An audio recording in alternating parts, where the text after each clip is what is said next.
दर्शन करते हुए सानू आशीर्वाद देंगे। सत श्री अकाल।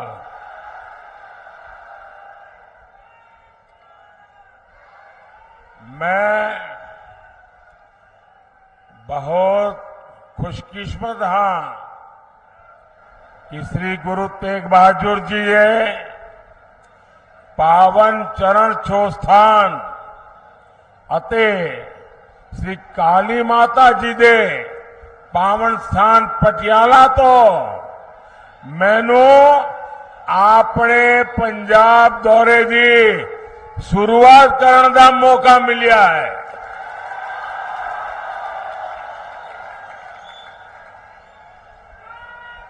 साथियों, भारतीय जनता पार्टी के कार्यकर्ता के रूप में मैंने पंजाब में बहुत समय बिताया है। यहां के खेतों में, खलिहानों में, सड़कों में खूब घूमा हूं। वो दिन मुझे बराबर याद रहते हैं कि साथियों के साथ बारादरी गार्डन में सुबह सुबह टहलना और जोड़ियां भाटिया चौक में साथियों से गप मारना, सारी पुरानी यादें। और मैं देख रहा हूं आज मुझे काफी पुराने साथियों के दर्शन करने का भी अवसर मिला है। जब भी मैं पंजाब आता हूं, पंजाब से ये स्नेह और बढ़ जाता है। साथियों, देश में 5 चरणों का चुनाव हो चुका है और जनता जनार्दन ने मोहर लगा दी है कि फिर एक बार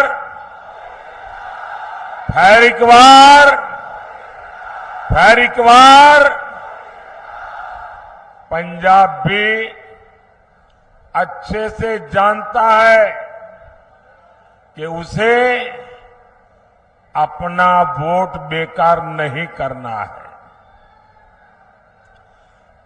और आप तो जानते हैं, वोट उसे दीजिए जो सरकार बनाए,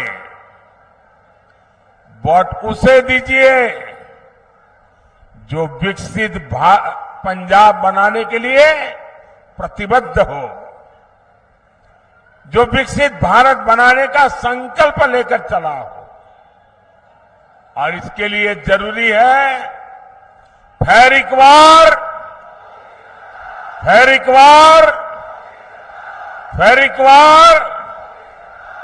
भाइयों बहनों, 24 का ये चुनाव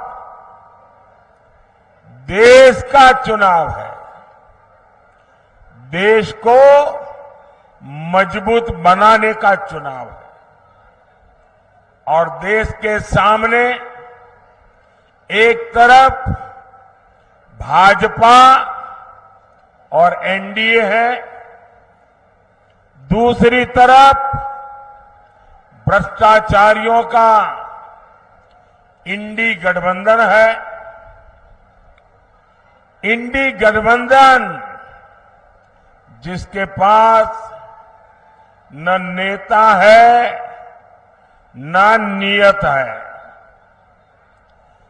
एक तरफ मोदी है जो लड़ाकू विमान से लेकर एयरक्राफ्ट कैरियर तक भारत में बना रहा है। दूसरी तरफ इंडी गठबंधन है जो लिखित रूप में कहता है कि हमारे परमाणु हथियारों तक को समाप्त कर देना चाहिए।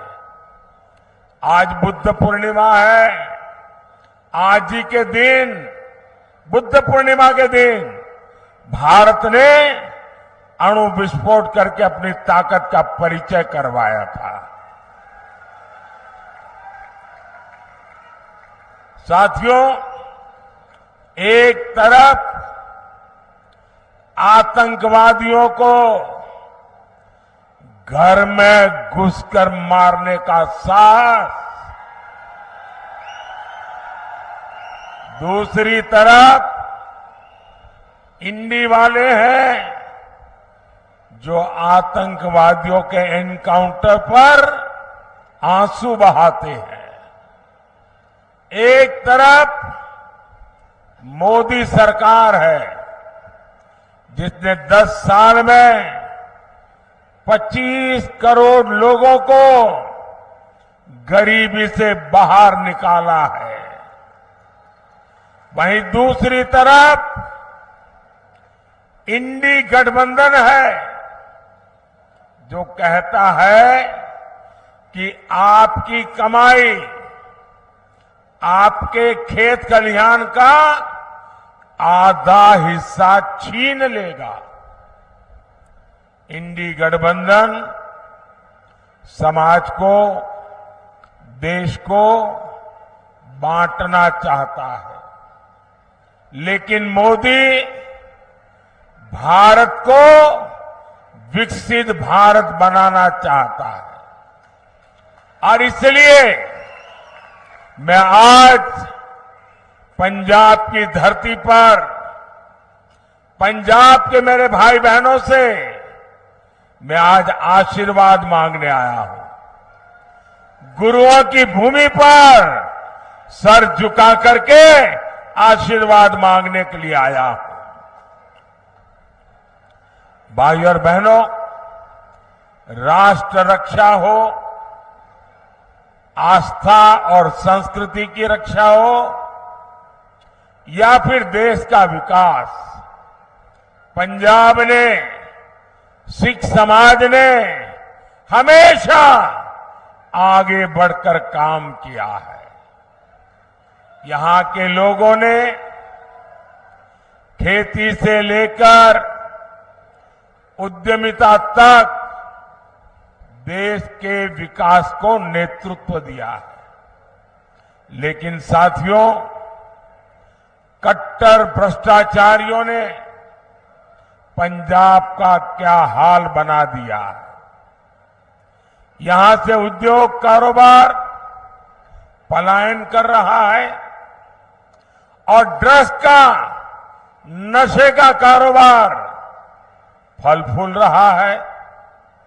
यहां राज्य सरकार का हुक्म नहीं चलता।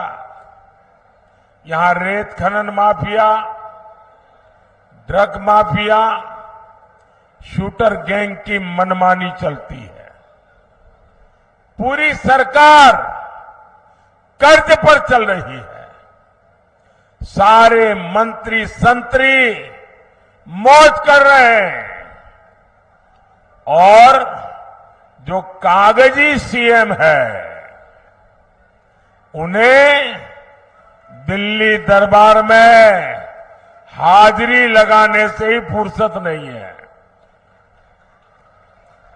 क्या ऐसे लोग पंजाब का विकास कर सकते हैं?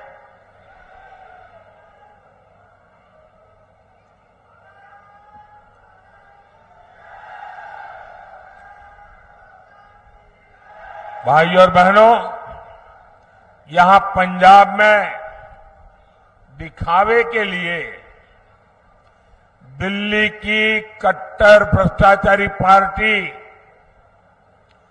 और सिख दंगे के दोषी पार्टी आमने सामने लड़ने का नाटक कर रहे हैं। लेकिन सच्चाई यही है कि पंजाब और झाड़ू पार्टियां दो है, लेकिन दुकान एक ही है। यहां के लोग कुछ भी बयान दें, लेकिन दिल्ली में एक दूसरे को कंधे पर उठाकर नाच रहे हैं। और इसलिए मैं पंजाब के लोगों को प्रार्थना करता हूं कि इनसे सावधान रहना है।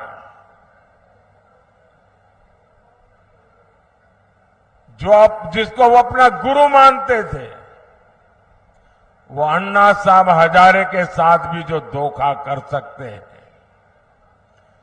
वो दिन में 10 बार झूठ बोल सकते हैं। ऐसे लोग न पंजाब का भला कर सकते हैं, न आपके बच्चों के भविष्य के लिए कुछ देख करके जा सकते हैं। भाइयों और बहनों, इंडी गठबंधन को न विकास की परवाह है और न ही हमारी विरासत की चिंता। आजादी के बाद दूसरे दिन ही अयोध्या में राम मंदिर बन जाना चाहिए था, लेकिन कांग्रेस ने मंदिर का निर्माण रोका। अब जब मंदिर बन गया तो ये मंदिर को गालियां दे रहे हैं। आज दुनिया भर से श्रद्धालु अयोध्या पहुंच रहे हैं और उनका स्वागत महर्षि वाल्मीकि के नाम पर बना हवाई अड्डा करता है।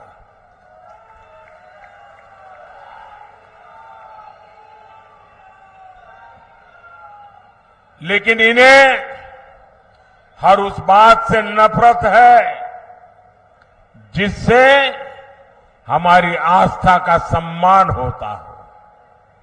साथियों, ये इंडी गठबंधन वाले घोर सांप्रदायिक है, ये घोर जातिवादी है, ये घोर परिवारवादी है।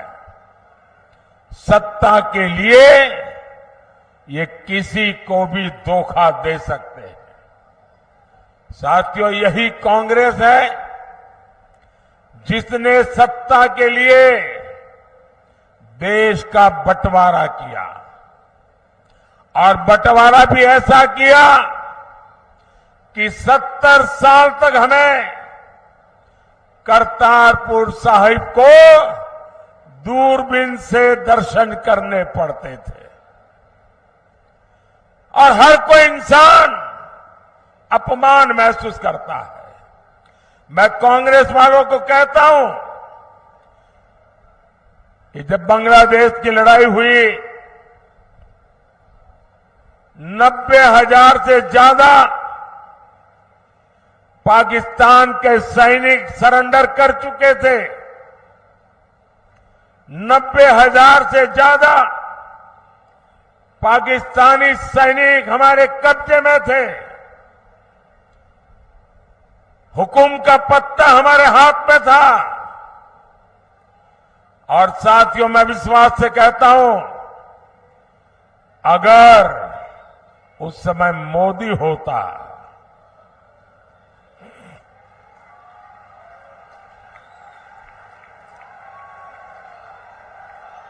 अगर उस समय मोदी होता तो मैं इनसे करतारपुर साहब लेकर के रहता, तब जाकर के उनको जवानों को छोड़ता।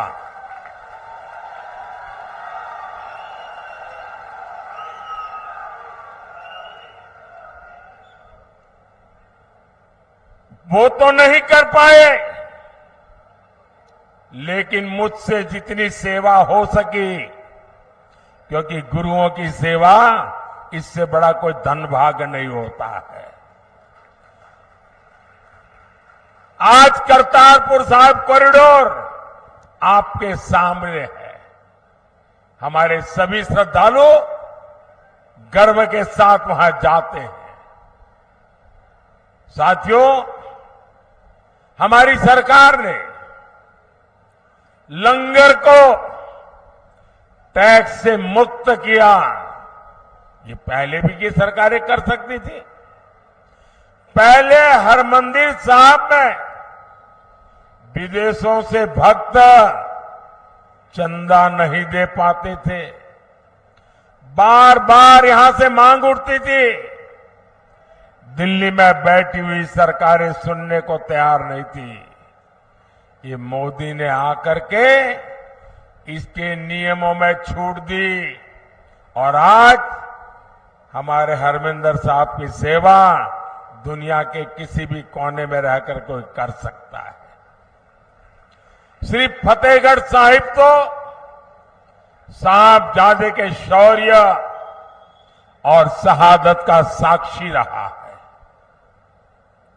ये मोदी सरकार है जिसने साहबजादों के शौर्य के लिए समर्पित वीर बाल दिवस घोषित किया।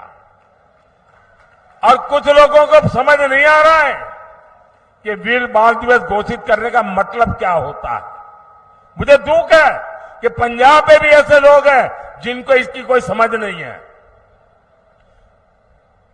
पंजाब के अंदर इस महान त्याग तपस्या के लिए मैं पंजाब में रहा हूं। कई दिनों तक हमारी माताएं बहनें, हमारा परिवार व्रत रखता है, जमीन पे सोता है। कितना महत्वपूर्ण श्रद्धा का विषय है। लेकिन हिंदुस्तान में केरल में जाइए, उनको कुछ पता नहीं। तमिलनाडु में जाइए, कुछ पता नहीं। आसाम में जाइए, कुछ पता नहीं। इतना बड़ा त्याग और बलिदान और मेरे देश के लोगों को पता नहीं है। ये मुझे बहुत खटकता था। मैं चाहता हूं हिंदुस्तान के हर बच्चे के दिल दिमाग में साहबजादों का बलिदान हमेशा हमेशा रहना चाहिए। किसी भी बालक मन के लिए इससे बड़ी कोई प्रेरणा नहीं हो सकती।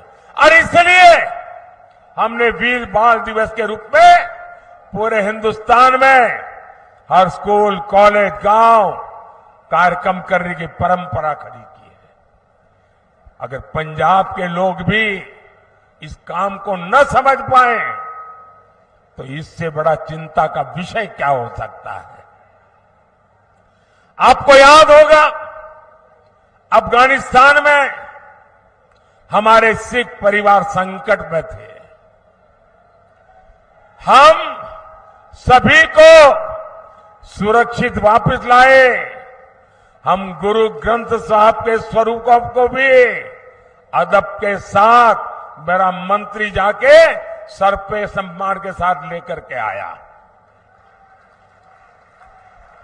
साथियों, ये प्रधानमंत्री की बात छोड़ दीजिए, मेरा तो आपसे खून का नाता है। गुरु गोविंद सिंह जी के जो पहले पंच प्यारे थे उसमें मेरा एक द्वारिका का पंच प्यारों में था जी। मेरा आपसे खून का रिश्ता है। इतना ही नहीं, आज अगर जामनगर में जाएंगे तो वहां जो सबसे बड़ा अस्पताल है वो गुरु गोविंद सिंह जी के नाम पर है, जिस जामनगर जिले में द्वारिका पड़ता है। लेकिन आप तक ये सत्य पहुंचाया नहीं जाता है। आपको जानकर के खुशी होगी और कभी फुर्सत मिले तो लखपत जाके आना। गुरु नानक साहब वहां विश्राम किया था। वो गुरुद्वारा भूकंप के अंदर क्षतिग्रस्त हो गया, करीब करीब ध्वस्त हो गया। मैं मुख्यमंत्री था, मैंने कहा मुझे वैसा ही गुरुद्वारा बनाना है जो गुरु नानक देव जी के समय के साथ। अब मेरे पास उसके लिए बनाने वाले लोग नहीं थे। मैंने देश भर में खोजा, उसके लिए मैं मिट्टी लाया, उन आर्टिजन को लाया जो बना सकते थे। और आपको खुशी होगी, आज कच्छ के रेगिस्तान में आखिरी गांव में लखपत में मैंने वो गुरुद्वारा वैसा ही बना दिया जैसा पहले था। और आज उसका मैं विस्तार भी कर रहा हूं। वहां कोई वोट नहीं है। ये वोट के लिए मोदी नहीं करता है, श्रद्धा है इसलिए कर रहा है। गुरुओं के त्याग बलिदान के प्रति ये सर झुकता है मोदी का, इसलिए कर रहा है।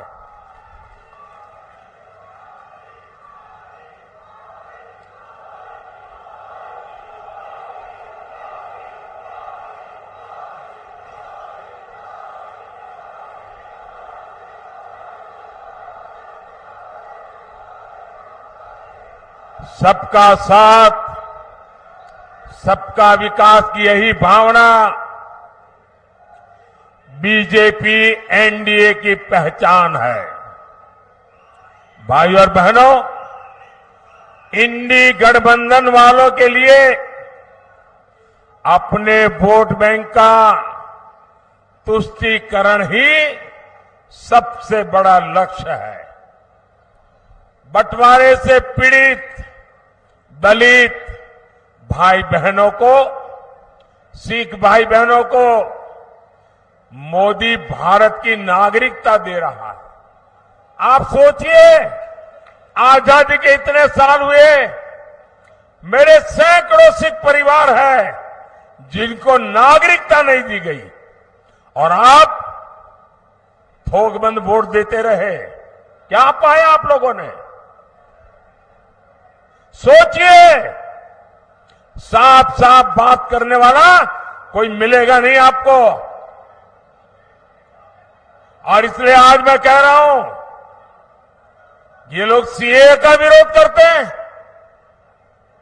अगर सीए का विरोध करेंगे तो मेरे सिख भाई बहन जो पाकिस्तान में, बांग्लादेश में, अन्य देशों में प्रताड़ित होते हैं, वापस आते हैं, कौन संभालेगा उनको? मैं उसे मेरा कर्तव्य मानता हूं और इसलिए मैंने उनको नागरिकता देने का कानून बनाया है। वोट पाने के लिए नहीं बनाया है।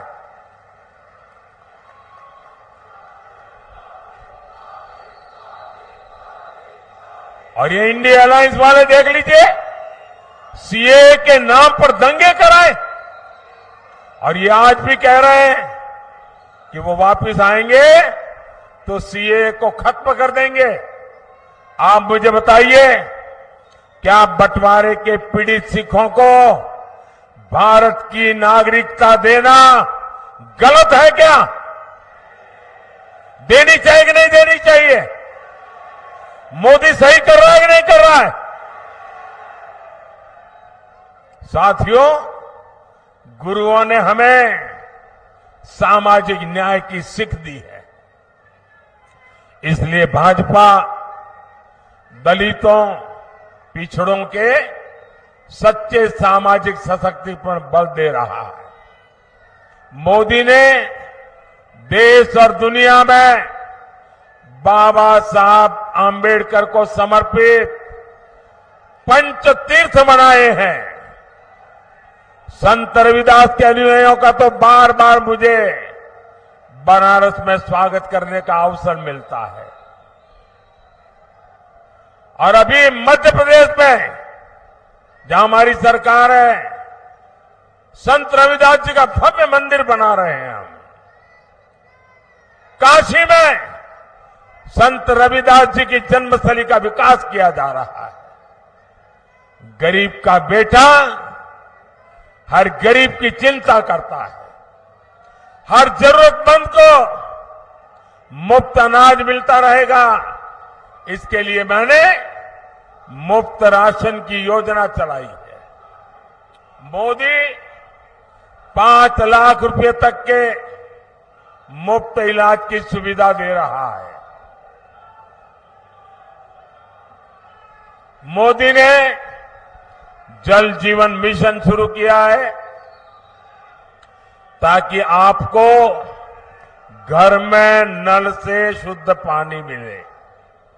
इससे प्रदूषित पानी से होने वाली अनेक घातक बीमारियों से हम बच पाएंगे। साथियों, पंजाब को 5 नदियों का आशीर्वाद मिला है। यहां के किसान मिट्टी से सोना पैदा करते हैं, लेकिन इंडिया वाले किसानों से भी झूठ बोलते हैं।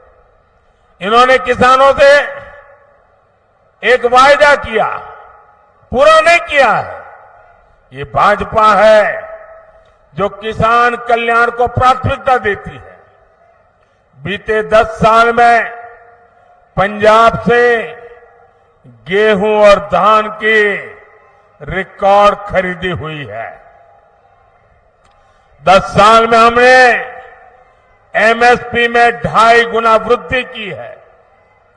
यहां पंजाब के हर किसान को पीएम किसान सम्मान निधि के करीब 30,000 रुपये, एक किसान को 30,000 रुपये मिल चुके हैं। केमिकल खेती से धरती मां को बचाने के लिए हमारी सरकार नेचुरल फार्मिंग पर जोर दे रही है। साथियों, भारत तभी विकसित होगा जब पटियाला जैसा हमारा सेंटर विकसित होंगे। आने वाले 5 साल में भारत एक बड़े मैन्युफैक्चरिंग हब बनने की तरफ आगे बढ़ रहा है। इसका सीधा लाभ पंजाब को और पटियाला जैसे शहरों को होने वाला है। हमने एजुकेशन सेक्टर को विदेशी संस्थानों के लिए खोल दिया। इससे विदेशी यूनिवर्सिटीज भी देश में कैंपस खोल रही है। इसका लाभ भी पटियाला जैसे एजुकेशन हब को होगा। ये तो स्पोर्ट्स का एक बड़ा सेंटर है। मोदी का संकल्प भारत को खेल महाशक्ति बनाने का है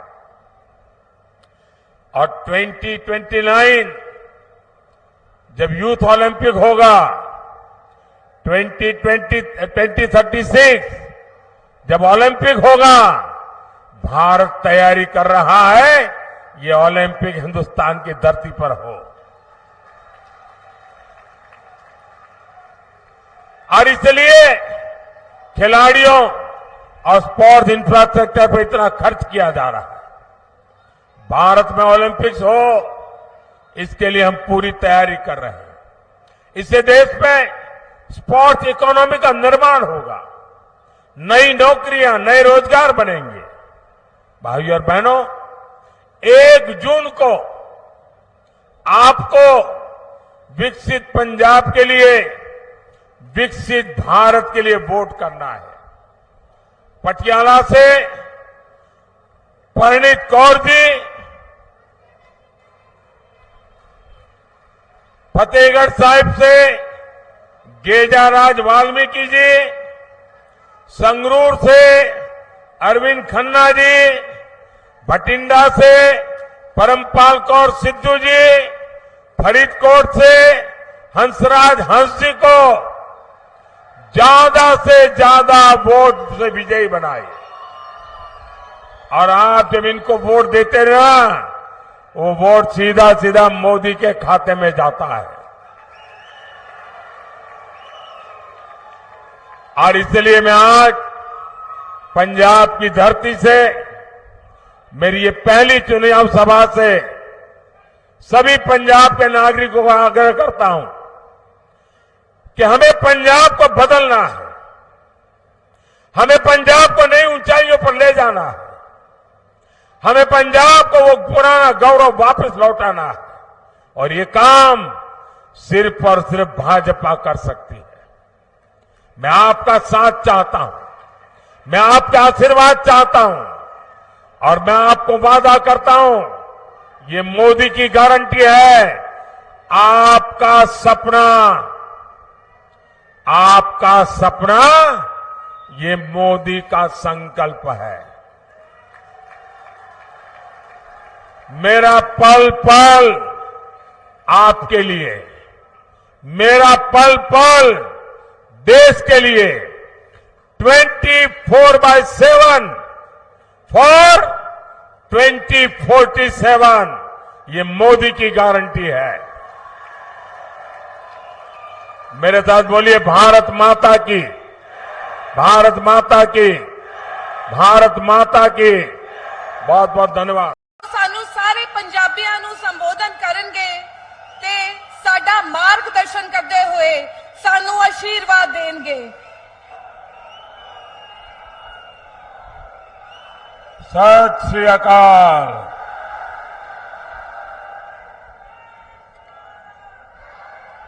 मैं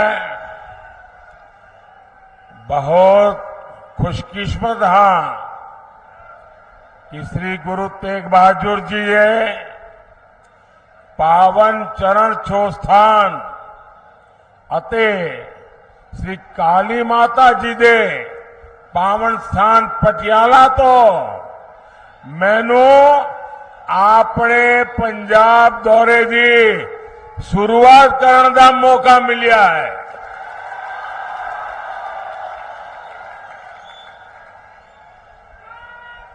साथियों, भारतीय जनता पार्टी के कार्यकर्ता के रूप में मैंने पंजाब में बहुत समय बिताया है। यहां के खेतों में, खलिहानों में, सड़कों में खूब घूमा हूं। वो दिन मुझे बराबर याद रहते हैं कि साथियों के साथ बारादरी गार्डन में सुबह सुबह टहलना और जोड़ियां भाटिया चौक में साथियों से गप मारना, सारी पुरानी यादें। और मैं देख रहा हूं आज मुझे काफी पुराने साथियों के दर्शन करने का भी अवसर मिला है। जब भी मैं पंजाब आता हूं, पंजाब से ये स्नेह और बढ़ जाता है। साथियों, देश में 5 चरणों का चुनाव हो चुका है और जनता जनार्दन ने मोहर लगा दी है कि फिर एक बार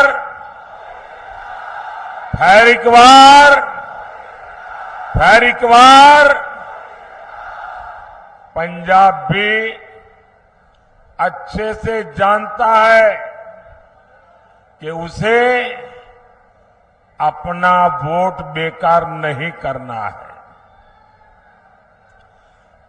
और आप तो जानते हैं, वोट उसे दीजिए जो सरकार बनाए, वोट उसे दीजिए जो विकसित पंजाब बनाने के लिए प्रतिबद्ध हो, जो विकसित भारत बनाने का संकल्प लेकर चला हो। और इसके लिए जरूरी है फिर एक बार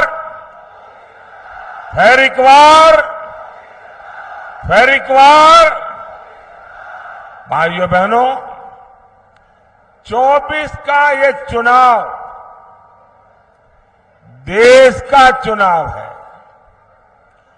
देश को मजबूत बनाने का चुनाव है और देश के सामने एक तरफ भाजपा और एनडीए है,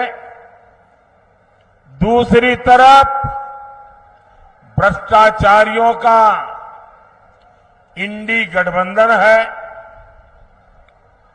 इंडी गठबंधन जिसके पास न नेता है न नियत है।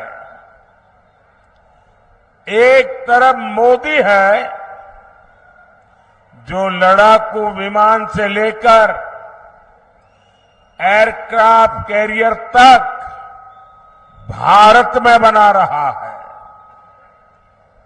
दूसरी तरफ इंडी गठबंधन है जो लिखित रूप में कहता है कि हमारे परमाणु हथियारों तक को समाप्त कर देना चाहिए।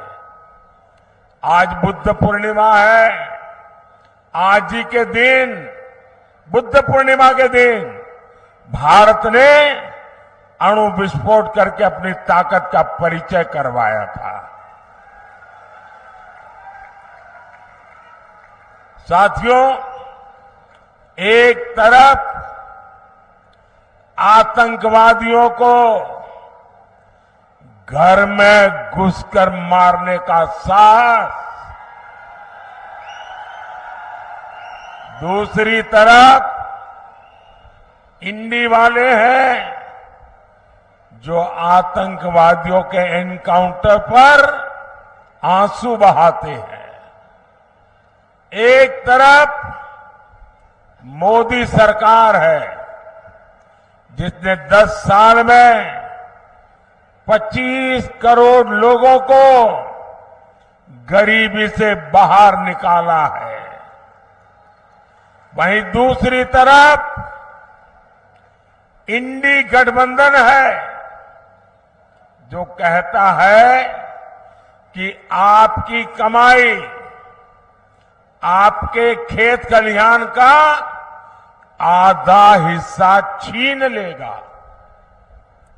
इंडी गठबंधन समाज को, देश को बांटना चाहता है, लेकिन मोदी भारत को विकसित भारत बनाना चाहता है। और इसलिए मैं आज पंजाब की धरती पर, पंजाब के मेरे भाई बहनों से मैं आज आशीर्वाद मांगने आया हूं। गुरुओं की भूमि पर सर झुका करके आशीर्वाद मांगने के लिए आया हूं। भाई और बहनों, राष्ट्र रक्षा हो, आस्था और संस्कृति की रक्षा हो, या फिर देश का विकास, पंजाब ने, सिख समाज ने हमेशा आगे बढ़कर काम किया है। यहां के लोगों ने खेती से लेकर उद्यमिता तक देश के विकास को नेतृत्व दिया है। लेकिन साथियों, कट्टर भ्रष्टाचारियों ने पंजाब का क्या हाल बना दिया है। यहां से उद्योग कारोबार पलायन कर रहा है और ड्रग्स का, नशे का कारोबार फल फूल रहा है। यहां राज्य सरकार का हुक्म नहीं चलता। यहां रेत खनन mafia, drug mafia, shooter gang की मनमानी चलती है। पूरी सरकार कर्ज पर चल रही है। सारे मंत्री संतरी मौज कर रहे हैं और जो कागजी सीएम है उन्हें दिल्ली दरबार में हाजिरी लगाने से ही फुर्सत नहीं है। क्या ऐसे लोग पंजाब का विकास कर सकते हैं?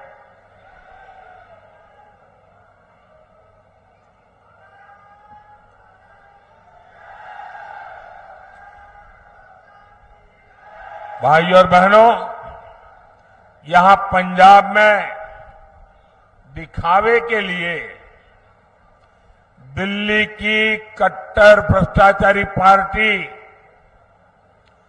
और सिख दंगे के दोषी पार्टी आमने सामने लड़ने का नाटक कर रहे हैं। लेकिन सच्चाई यही है कि पंजाब और झाड़ू पार्टियां दो है, लेकिन दुकान एक ही है। यहां के लोग कुछ भी बयान दे, लेकिन दिल्ली